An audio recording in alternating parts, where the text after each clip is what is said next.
In front of me is THOMSON TO13P, and today I would like to show you how you can operate voice recorder.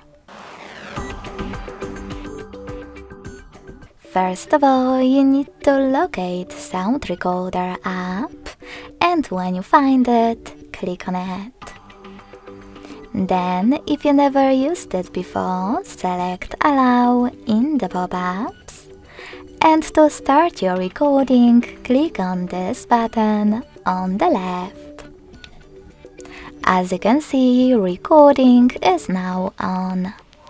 If you want to end it and save it, click on this square button on the right.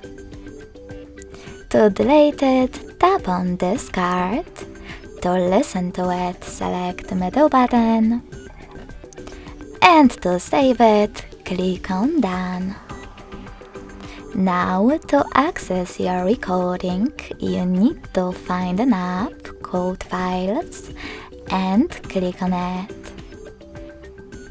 Then select Browse at the bottom in the middle and tap on Audio section. All of your recordings will be over here. To listen to one of it, just click. Thanks so much for watching. If you enjoyed this video, don't forget to leave a like, comment and subscribe. Bye!